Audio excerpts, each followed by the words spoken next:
Avatar, released in 2009. If you end up enjoying this video and want to see more from us, then make sure to click that subscribe button and click the bell to know anytime we upload a new video. Back in 2009, filmmaker James Cameron created what would go on to become the highest grossing film to date with Avatar, gaining a lifetime gross worldwide of $2.9 billion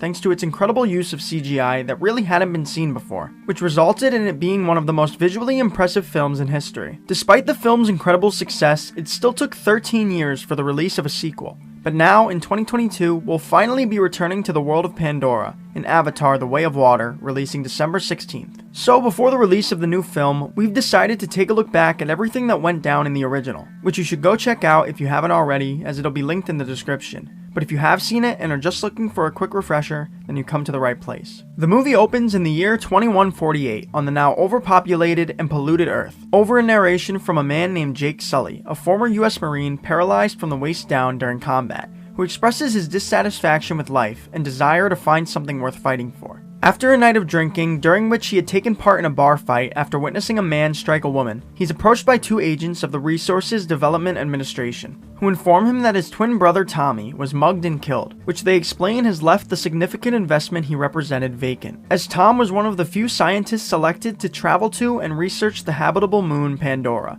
as part of the RDA's Avatar program. So in an attempt to save themselves the cost of replacing the investment Tom represents, they instead offer up his contract to Jake, as their genomes are identical. And Jake accepts, so he's later put in cryosleep and sent on a near 6-year journey to Pandora. Upon awakening, he, along with the other new arrivals, are given exopacks to help protect them from the toxic Pandoran atmosphere, and are sent into an RDA facility to be given a briefing from Colonel Miles Quaritch, their head of security, who explains the dangers they may come across on Pandora, with the biggest of them being the Na'vi, an indigenous population of humanoids. Jake's then taken by Dr. Norm Spellman, a biologist that had been working on the Avatar program with Tom, to see his avatar, which is revealed to be a genetically engineered human-Na'vi hybrid body created using the DNA of its driver as part of the genetic template that allows said driver to transfer their consciousness into it. And we also see that each avatar has been given similar facial characteristics as its driver. Norm also introduces him to Dr. Grace Augustine, the head of the Avatar program, but she doesn't seem pleased with the RDA's decision to replace one of her scientists with someone without any prior lab experience, and she expresses her displeasure to the RDA's head administrator on Pandora, Parker Selfridge. He doesn't care much for her complaints though, as his main concern is getting their hands on Pandora's extremely valuable mineral, unobtainium, which is the sole reason he's chosen to fund her research in the first place. The following day, Jake and Norm take their avatars on their first test drive, which proves to be a thrilling experience for Jake, as he's actually able to use his legs again, and he immediately heads out on a run. After returning to his human body, he's taken by one of the RDA's Marine pilots, Trudy Chacon, to meet with Colonel Quaritch, who's learned about his past as a Marine and sees his current position in the Avatar program as an opportunity to learn the intel he needs about the Na'vi from the inside. So he proposes that Jake act as his informant, and in return he'll see to it that he gets his legs back, and Jake agrees. Later, we follow him, Norm, Grace, Trudy, and another RDA soldier, Lyle Wainfleet, as they travel through the Pandoran flora to collect samples, and during their expedition,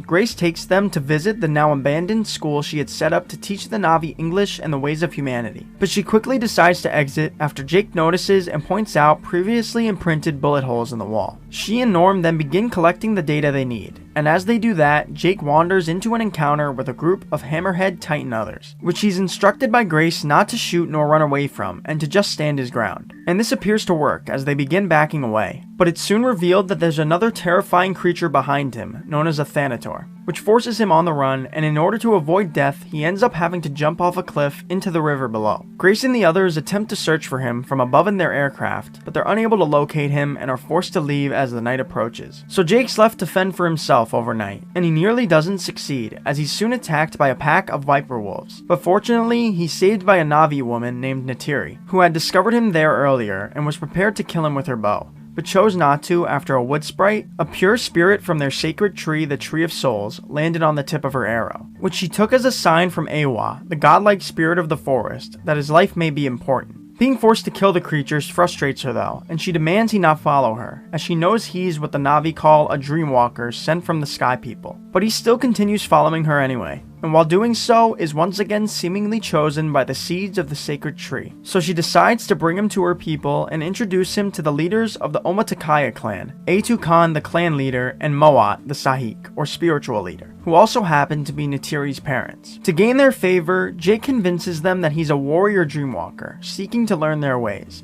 and they eventually agree to teach him, assigning Neytiri to be his tutor. And after falling asleep alongside them in their home tree, he returns back to his human form in the lab and informs them of the situation he's found himself in. He also reports this information to Quaritch and Selfridge, who assign him the task of gaining the Navi's trust and convincing them to move from their current village within the next 3 months, as it's located right on top of an abundance of unobtainium. And if he's unable to do so, they'll just have to go with their backup plan of killing the indigenous for it. Early into his training under Neytiri though, his informant status is discovered by Dr. Augustine, but she doesn't directly confront him about it, and instead just moves them to a new location in the Hallelujah Mountains, the floating mountains of Pandora, along with Norman Trudy, although Jake's still able to communicate with Quaritch remotely. Their check-ins become less and less frequent over time though, as Jake becomes greatly invested in the Navi culture, dedicating a lot of his time and energy to learning and training under Neytiri, who he begins to grow a very close bond with. Throughout this process, he also gains the admiration of Grace, who he's able to get welcomed back into the village for the first time since her school was closed down, which we learn was due to an incident involving Neytiri's sister, Solwanen, who had grown angry with the RDA's work on Pandora, so she and a few other young Navi set an RDA bulldozer on fire in protest, which resulted in them being shot and killed as they fled back into the school,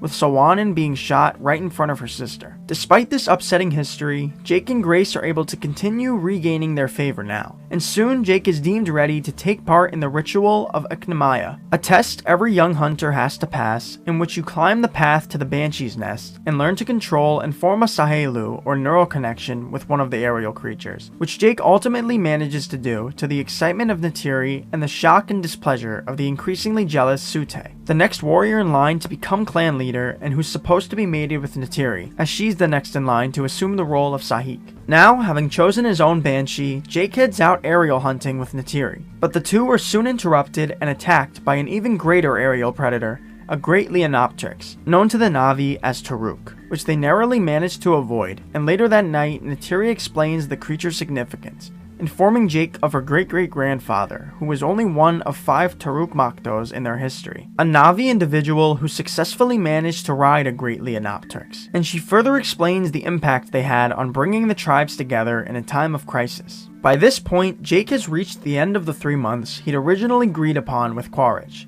so he heads back to meet with him as ordered, and is told that he'll be heading back to Earth that night, where he'll then receive surgery to regain use of his legs. But Jake no longer seems concerned with getting his legs back, and is now more concerned with the well-being of the Omaticaya people, so he convinces Quaritch to give him more time, since he's supposed to be taking part in a ceremony that night to be made one of the people, which he believes will give him the opportunity to peacefully negotiate their relocation, and Quaritch seemingly agrees. After a successful ceremony, he's then taken by Neytiri to one of the clan's most sacred places, the Tree of Voices, where they can connect to the trees and hear the voices of their ancestors. And there, the two finally express their unspoken feelings for one another and share a kiss, before linking their neural cues, making them mated for life. The two then sleep within the forest through the night, until Neytiri is awakened the next morning by the sound of several RDA bulldozers tearing down the sacred land. The destruction doesn't wake up Jake though, as he's not yet entered his link unit in his human form, but fortunately he connects in time to avoid being demolished, and attempts to stop them by destroying one of the machine's cameras. But this just results in RDA soldiers opening fire at them, so they're forced to run off and make their way back to Home Tree, where we see the Omaticaya preparing for war. Once there, he's quickly approached by an enraged Sute, who shoves him to the ground, and his attack continues upon learning he and Neytiri had mated, but Jake manages to get the better of their exchange. He then attempts to persuade them against engaging in a war with the Sky People, but is soon interrupted by Quaritch, who'd arrived in the Hallelujah Mountains after viewing the footage of Jake destroying the bulldozer's camera, resulting in him disconnecting him and Grace from their avatars, and once Jake awakens, Quaritch knocks him out with a punch to the face, and has the scientists transported back to their facility. Now, having seen where Jake's loyalty truly lies, Selfridge has Quaritch send in a team to take down the Omatikaya's forest. But to their surprise, their mission completely fails, as the team ends up dead and their equipment gets destroyed. So Quaritch pushes for the green light to just kill the indigenous, and Selfridge reluctantly agrees. Grace and Jake soon get word of this though, and confront Parker, questioning his morality, and they're ultimately able to gain 1 more hour to try try and convince the Omaticaya to evacuate. They fail in their attempt though, after Jake reveals that he'd known of the Sky People's plans all along, which breaks Neytiri's heart, who angrily lashes out at him and rejects his attempt to comfort her. And this revelation also prompts Atukan to order for Jake and Grace to be bound.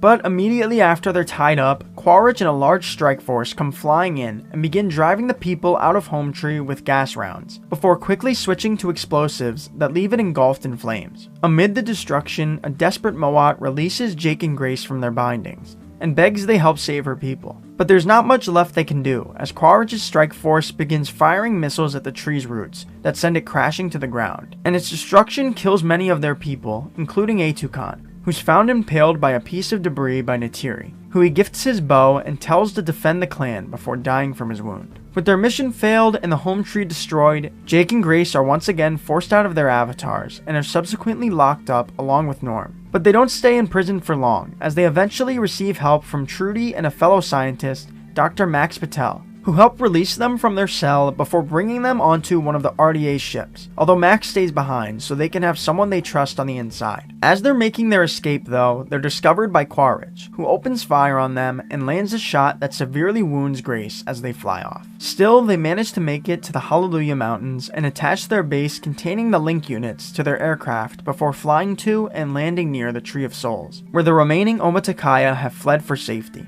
Once there, Jake re-enters his avatar and devises an insane plan to regain the people's faith. That plan being to tame a Taruk, which he successfully manages to do, making him the 6th Taruk Mahto in their history. And it works in restoring the clan's trust in him, including Neytiri and Sute. Having regained their favor, he begs for their help in saving Grace's life, and Moat agrees. So they begin a spiritual ritual to try and transfer her consciousness into her avatar's body permanently, using the Tree of Souls. But it's ultimately unsuccessful as her wounds prove to be too great. Just before she passes though, she awakens to tell Jake that she can see Awa, and that the entity is real. Although crushed by her loss, Jake is more motivated than ever to fight back against the Sky People, and gives a speech to the clan encouraging them to do the same. So, in preparation for their final stand, they fly to and recruit the other 15 clans on Pandora. But their growing army is soon discovered by Quaritch, who, for his next attack, plans on dropping a nuclear bomb on them and their holy ground, to put an end to their defiance once and for all.